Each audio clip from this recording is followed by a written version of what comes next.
Ladies and gentlemen, you are listening to Blue Please right here on CynicalBrit.com. Right.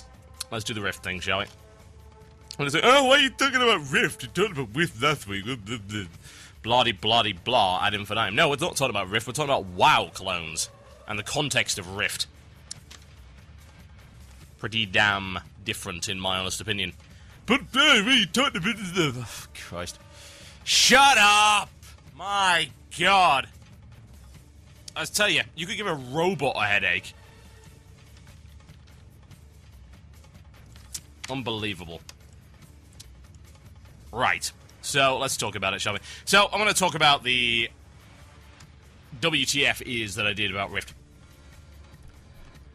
Here's the thing, right? First impressions content is just that. It is first impressions.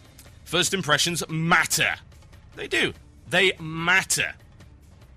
So, if you go into a game and everything you see is immediately recognizable because it is basically a clone of a game that you have seen previously, then you would tend to have this impression that the game is a clone of something you have seen previously, which of course would be entirely factually accurate.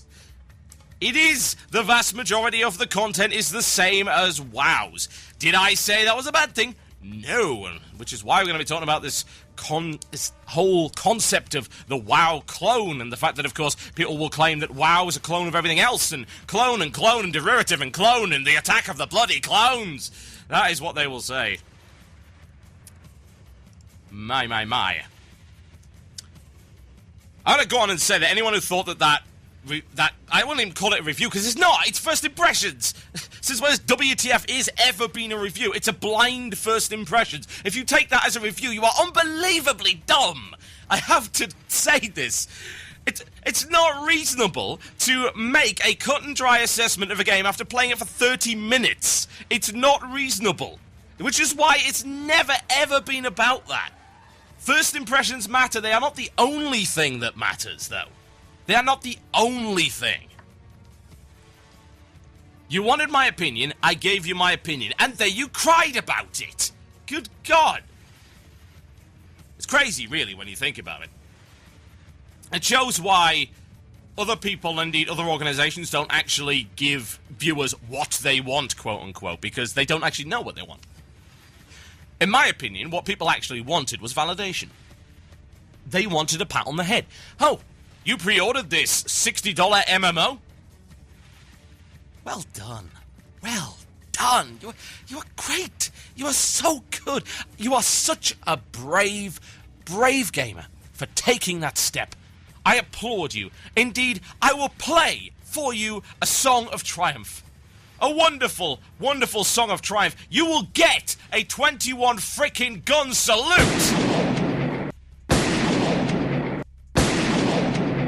for your bravery. Is that what you wanted? Is it? Are you nuts? What the hell did you think I was going to think of the game?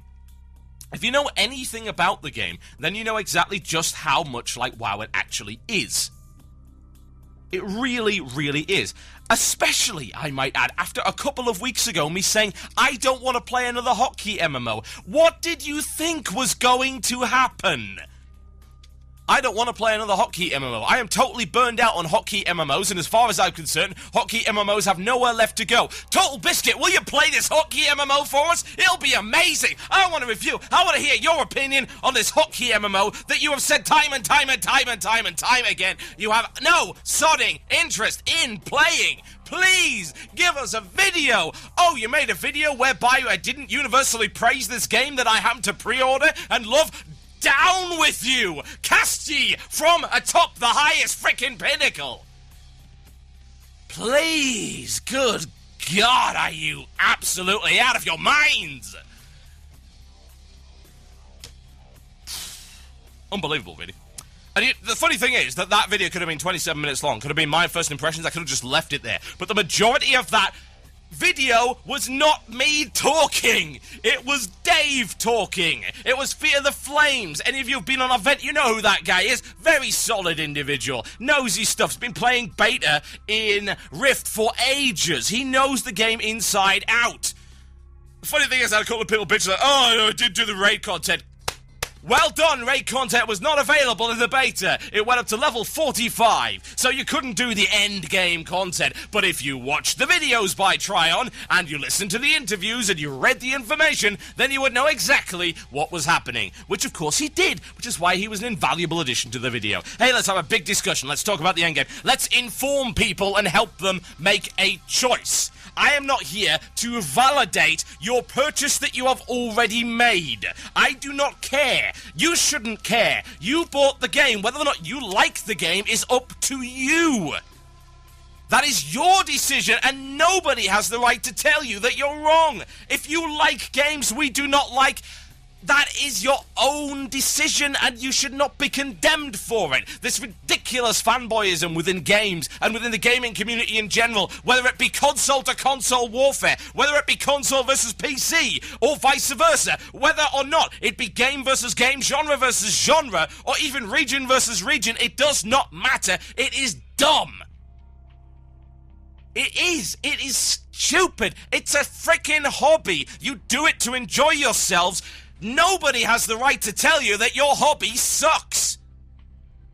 And that you shouldn't be doing it. It's entirely up to you. What you do with your free time is entirely up to you, which means you should require zero validation. Especially not from some random guy on the internet you've never met. Unbelievable. No, that video was to inform people that didn't know much about Rift. And I will challenge any of you to say that that video was not informative, because it was.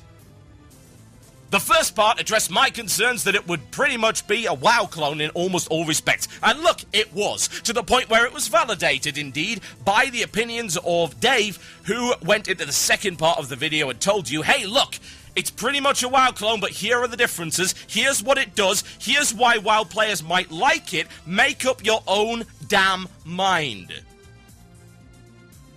How could it have been any more unbiased?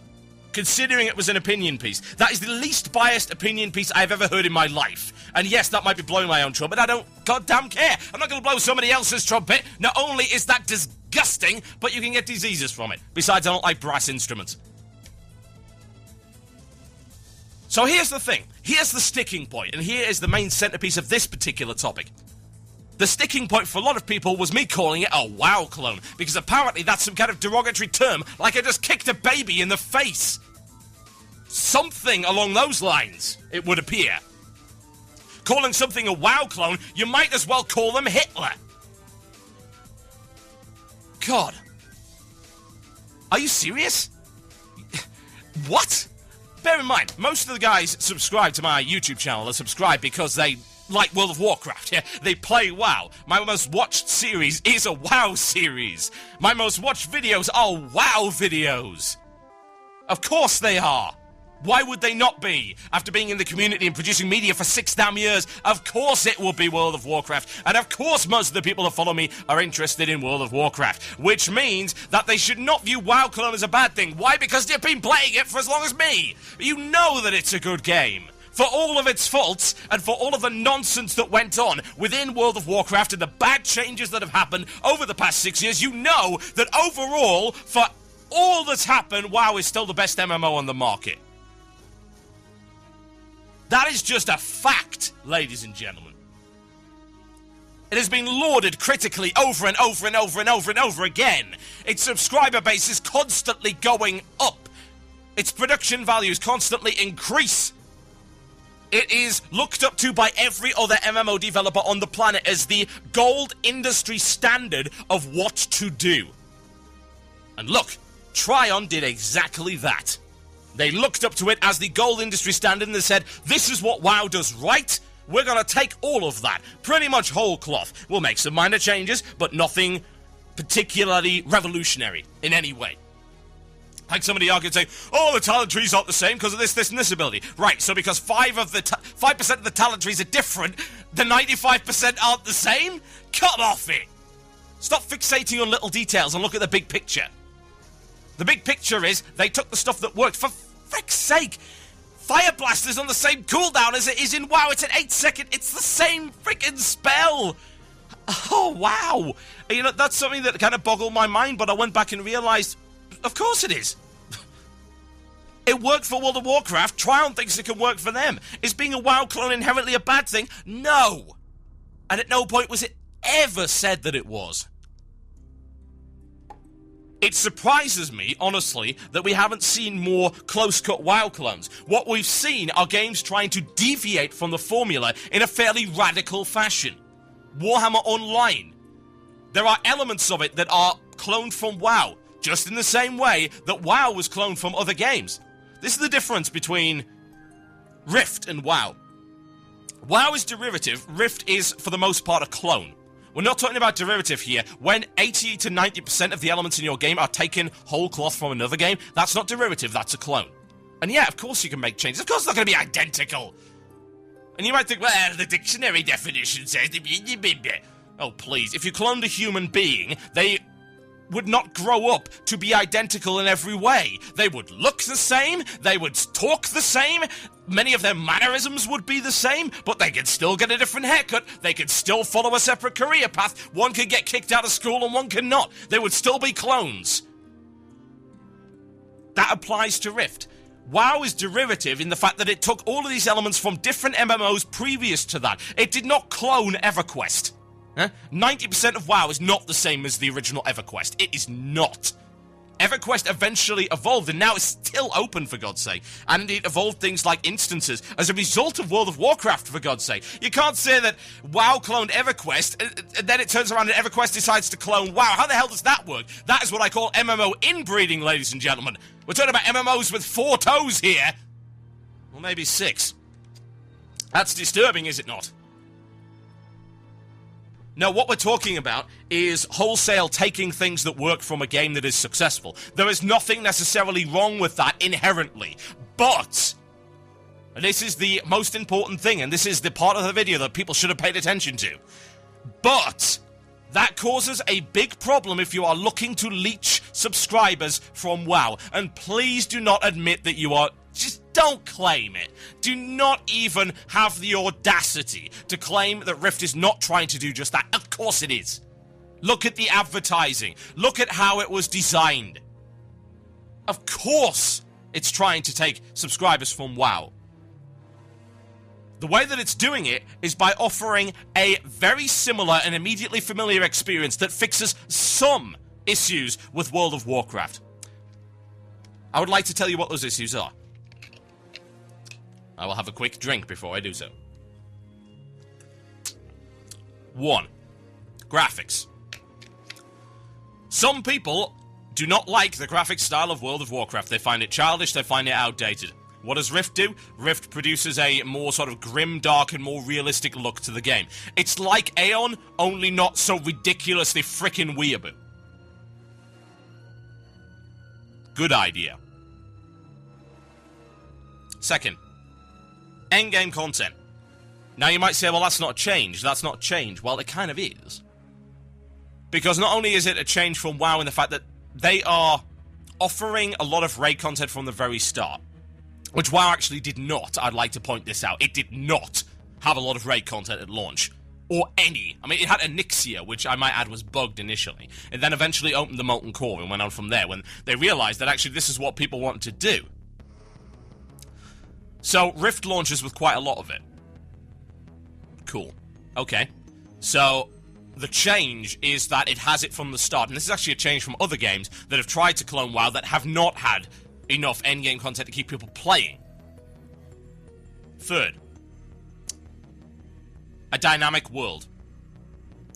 There is one element within the game that gives it this dynamic element, and that's the Rift system, yeah? Rifts appear and you have to fight them off and close them. If you do not, then it can take over outposts and you will be unable to quest them until you take it back. That is something that a lot of people have been asking for, including myself. My god, was it like the 3rd or 4th episode of Blue Please ever in 2005 where I asked for something like that? And I have wanted that for ages. I've wanted that dynamic element to be there. And it's not. But it is within Rift. They took advantage of that. 4. The sense of mystery. This isn't even a change. It isn't. It's just the benefit of having a new game with a sufficiently expansive terrain set. Yeah? We're talking about the idea that you can have a game whereby you are able to explore again because people have no idea about anything within the world.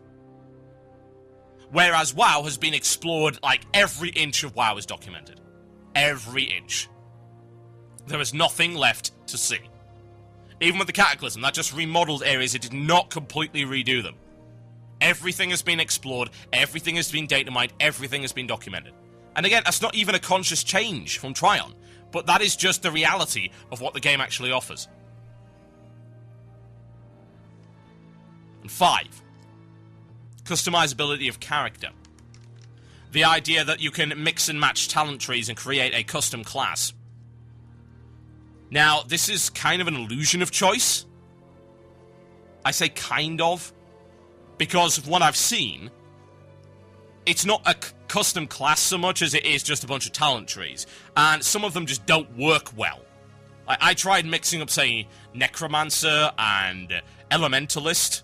There's no point, because the main features of both of those trees that I could see, certainly at the low levels, were the fact that you've got a pet, but you couldn't have both out at the same time, so why bother? So it's like, well, I can't mix this and that, and oh, well, if I mix Necromancer with Pyromancer, then you've got problems there, because they don't synergize very well, you get a bunch of abilities that are totally useless. So it's a bit of an illusion of choice, but it's nice to have it there nonetheless, and again, that was something that people were complaining about, that classes were too cookie-cutter within World of Warcraft. But did I ever say that being a WoW clone was bad? Only if you are sick to death of the hotkey-based MMOs like I am. As I said at the end, and you should have listened to the whole thing, particularly the interview segment, if you only listened to the first 10 minutes, you're retarded. I should just point that out. Oh, it's all he ever said. You listened to about, yes, indeed, less than 15% of the interview and the entire video, then you are stupid. I'm sorry, you do not get to make those claims without hearing everything. You just don't. The other side of the coin is that there are some people that want a very familiar and similar experience to WoW, but there are certain things that they want to be changed. They want a grimmer, darker, and less silly world. Because let's be honest, actually, Cataclysm has got to the point where it's really dumb in a lot of places. Huge amounts of references, huge amounts of silly humor, huge amounts of crazy quests, you know, wacky ho-ho-ho kind of things. Day Deathwing came, prime example, you know, talk about ridiculous. And Rift's a bit more grimdark, and people are looking maybe for a bit more of a grown-up experience. It's not to say that Rift doesn't have stupid things, i.e. the Kegger Rift. Yes, there is a Rift whereby a bunch of druids come out of it and start having a giant Kegger party. There are still silly things within it. But whatever the case, those are the kind of people that it can attract, and then the other kind, i.e. those who are sick of the way that WoW does things, they're the kind of people it will turn off. But did I ever say that being a clone was a bad thing? No, it's not. Because at the end of the day, you are trying to appeal to a certain demographic of the market. That demographic does not include me, but it may include others. It is not a bad thing that the game is a WoW clone. Not inherently. Not objectively. But it will define whether or not people are interested in it. It is a defining characteristic of the game, the fact that it is so similar. And you cannot get away from that, and Trion didn't try to. They did not. They compared themselves to WoW all the way through, even with that advertising game that says, we are not in Azeroth anymore. But you kind of are. You really, really are. My name is Total Biscuit. You are listening to Blue Please right here on CynicalBrit.com. When we come back after the break, we'll be talking about the Firelands and the fact that you will not have them. Good God. You cannot. You cannot have. So, music-wise, what should we play? Play a little bit of Night Rage. Sounds like a good idea. This is called Among Wolves. Enjoy.